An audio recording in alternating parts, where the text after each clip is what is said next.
ઘણા વેટરન પરિવારો એવું માને છે કે હોસ્પિસ શરૂ કર્યા પછી બીજી બધી સારવાર બંધ થઈ જાય છે, પરંતુ ઘણા વેટરન્સ માટે એવું હોતું નથી. હકીકતમાં ઘણા વેટરન્સ VA બેનિફિટ્સ હેઠળ હોસ્પિસ લેતા હોવા છતાં કેટલીક બીજી તબીબી સેવાઓ પણ ચાલુ રાખી શકે છે. આજે ઇન્ડિપેન્ડન્સ ડેના અવસરે આપણે સમજીએ કે VA hospice benefits Medicare hospice કરતાં કેવી રીતે અલગ હોઈ શકે છે.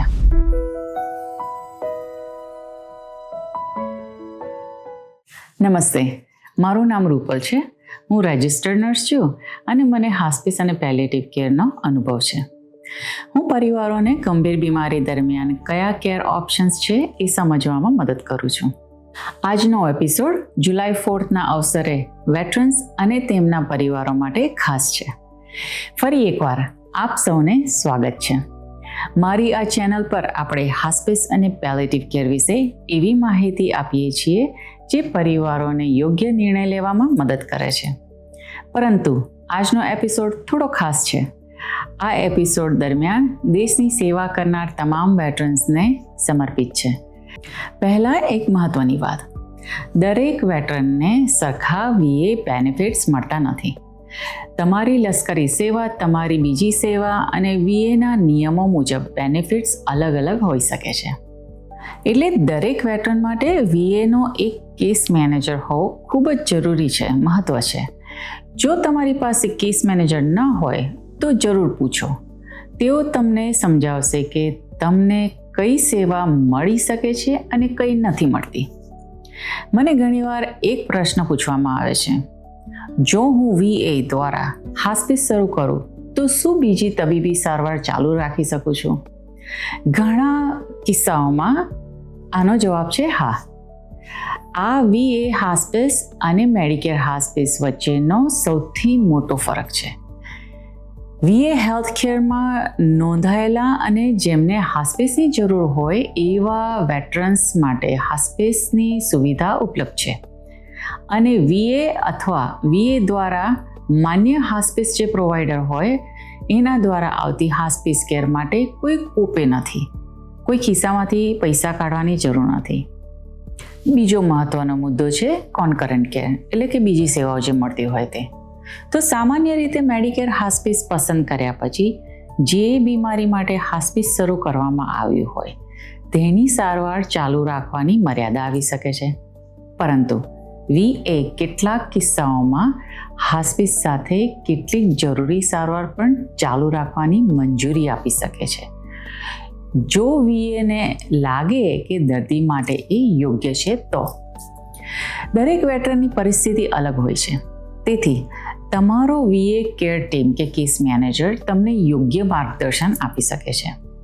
હોસ્પિસ દરમિયાન ઘણા વેટરન્સને નીચે મુજબ બીજી VA સેવાઓ પણ મળી શકે છે. ધારો કે primary care, mental health care, જરૂર મુજબ home health services, medical equipment અને સપ્લાયઝ, કેર પ્લાન મુજબ જરૂરી દવાઓ જે હોસ્પિસમાં કવર ના બી થતી હોય. તો હોસ્પિસમાં સામાન્ય રીતે નીચેની સેવાઓ આપવામાં આવે છે: દુખાવાની અને અન્ય તકલીફોમાં રાહત, દવાઓ મુજબ નર્સિંગ કેર, ડૉક્ટરની દેખરેખ, સોશિયલ વર્કરની મદદ, જરૂર હોય તો આધ્યાત્મિક માર્ગદર્શનની વ્યવસ્થા, વેટરન્સ અને પરિવાર માટે કાઉન્સેલિંગ, દર્દીના અવસાન પછી પરિવાર માટે બેરીફમેન્ટ એટલે શોકનો સપોર્ટ. ઘણા વેટરન્સ પાસે મેડિકેર અને VA બેનિફિટ્સ એ બંને હોય છે. ત્યારે એક મહત્વનો પ્રશ્ન થાય છે, હોસ્પિસ માટે કઈ યોજના પસંદ કરવી? આનો એક સરખો જવાબ નથી. તમારો VA કેર ટીમ જે હોય કે કેસ મેનેજર એ તમને સમજાવી શકે છે કે કયો વિકલ્પ તમારા માટે વધુ યોગ્ય રહેશે. હું મારી વ્યક્તિગત વિચારધારા પણ તમારી સાથે શેર કરવા માંગુ છું. આ કોઈ મેડિકલ એડવાઇસ નથી. દરેક પરિવારની પરિસ્થિતિ અલગ છે. પરંતુ જો મારી પાસે અથવા મારા કોઈ સ્વજન પાસે મેડિકેર અને VA બેનિફિટ્સ એ બંને ઉપલબ્ધ હોય તો હું હોસ્પિસ માટે મેડિકેર પસંદ કરવાનું વિચારીશ અને બીજી જરૂરી તબીબી સેવાઓ માટે VA બેનિફિટ્સનો ઉપયોગ કરીશ, કારણ કે એ મેડિકેરમાં કવર નહીં થાય. ઘણા કિસ્સાઓમાં આમ કરવાથી દર્દીને વધુ હોમ કેર વિઝિટ્સ અને વધુ સહાય મળી શકે છે. દર્દીને વધુ સંભાળ મળે એટલે કે પરિવારનો ભાર પણ ઓછો થઈ જાય છે. પરંતુ તમારા માટે શું યોગ્ય છે તેનો નિર્ણય હંમેશા તમારા VA કેર ટીમ સાથે ચર્ચા કરીને જ કરવો. જો આજનો વિડીયો તમને ઉપયોગી લાગ્યો હોય તો લાઈક કરો અને આવી જ ઉપયોગી માહિતી માટે અમારી ચેનલને સબસ્ક્રાઈબ કરો. જો તમારા ઓળખીતામાં કોઈ વેટરન હોય અથવા તેમના પરિવારમાં કોઈ હોય તો આ વિડીયો તેમની સાથે જરૂરથી શેર કરશો. વધુ માહિતી માટે VAની ઓફિશિયલ વેબસાઇટ લિંક પણ નીચેના ડિસ્ક્રિપ્શનમાં આપું છું. અને જો તમારા પરિવારને હોસ્પિસ, પેલિએટિવ કેર અથવા અન્ય આરોગ્ય સંબંધિત નિર્ણય સમજવામાં વ્યક્તિગત માર્ગદર્શન જોઈતું હોય તો nursrupal.com પર મારી સાથે one-on-one કેર નેવિગેશન કોન્સલ્ટેશન વિશે વધુ માહિતી મેળવી શકો છો.